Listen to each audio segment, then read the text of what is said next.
This is Leon County's certificate envelope printer, and what it actually does is it prints the name and address of people who have requested an absentee ballot. Forestry officials also want to improve the tracking systems that they have on the equipment while they're out in the field. Currently, supervisors are the only people that can locate the equipment while it's on the front lines. Millions of tons of recyclable items are going to plants like this all across the state. As Trayvon Martin supporters continue to rally here at the Capitol, one of the nation's top leaders is calling for the Stand Your Ground law to be removed from the books. In 2013, Florida led the nation in prescribed burns, deliberately setting 2.5 million acres of Florida forest land on fire to reduce brush and dead trees that add fuel to dangerous wildfires. At a meeting in Point Vedra, John Fish with the Florida Forest Service reviewed the state's most recent wildfire season. Less eventful years, the last 2 years in Florida, and probably the last 3 years if you look at the statistics, and that's mainly due to the weather being in our favor and providing the moisture that we need to keep us out of the major drought situation. The Florida Forestry Council met Tuesday to discuss fire management, along with the need to update equipment being used on the front lines to fight forest fires. Some of them are 20 and 30 years old. You get into safety issues. Last year, $3 million was approved by lawmakers to purchase new equipment. This year, the Forest Service would like to ask for more. Forestry officials also want to improve the tracking systems that they have on the equipment while they're out in the field. Currently, supervisors are the only people that can locate the equipment while it's on the front lines. In the future, they want crews to be able to talk to each other while they're on the ground.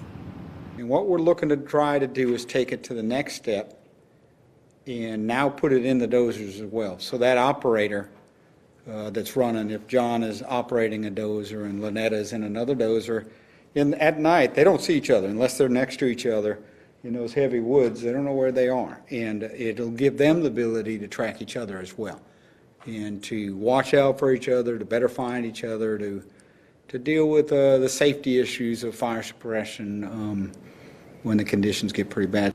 The Forestry Service would also like to request a pay raise for its 1,200 employees.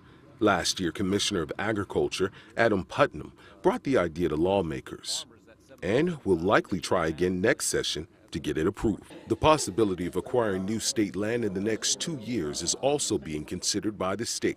For Capitol Update, I'm Todd Douglas. Florida's on tap to meet a 75% recycling goal by 2020. That's because the state's Department of Environmental Protection is working closely with counties to make sure they're making progress. Every year, the DEP submits a comprehensive report to the Florida legislature. This isn't unusual, what we're doing. The extent to what we're doing is somewhat unusual. There are 2 states that have a 75% recycling goal right now. Florida's one of them, California's the other. Kind of fitting, I guess.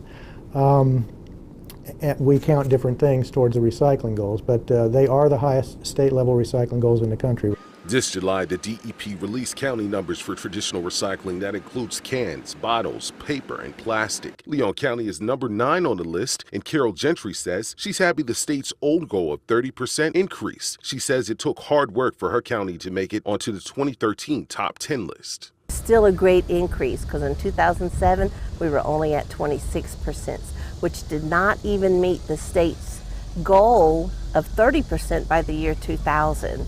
So we are slowly but surely reaching that their new goal of 75%.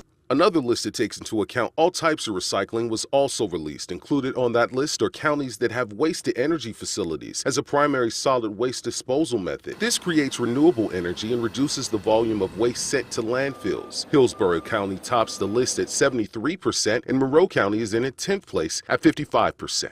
You won't find a lot of recycling in rural communities because the only way you can recycle is to get in your car, take it to a drop-off point that may be 1, 2, 3, 4, 5 miles away, and that lack of convenience greatly decreases the interest in folks in recycling. So you'll find that northern Florida has, the recycling rates for a lot of the counties in northern Florida are much lower than the counties in South Florida because they're smaller rural counties. Millions of tons of recyclable items are going to plants like this all across the state. Now, the DEP is saying that they want to see Florida residents take an aggressive approach at making sure that they recycle more. The biggest challenge is just getting the information out there and letting folks know how easy it is to recycle. You know, they have the choice. They can put it in the trash can and it's going to go to a landfill.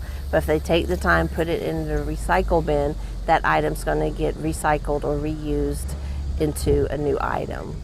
The DEP says educating commercial businesses is key. To date, no county has been penalized for not making enough strides in efforts to increase recycling. A new list is expected out next summer. For Capital Update, I'm Todd Douglas.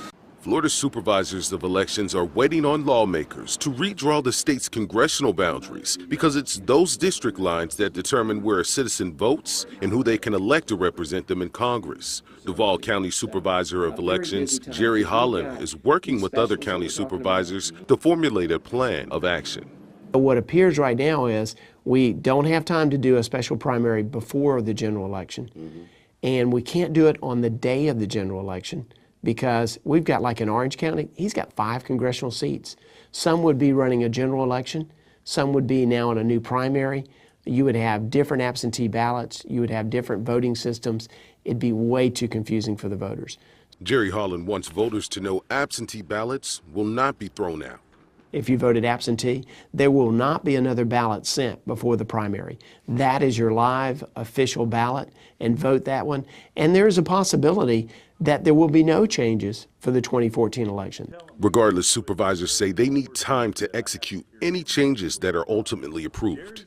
When we get those lines in, we're going to place them into our geographical information system, and we'll likely be following the same requirements of visible features and census tract data to create those lines in our county.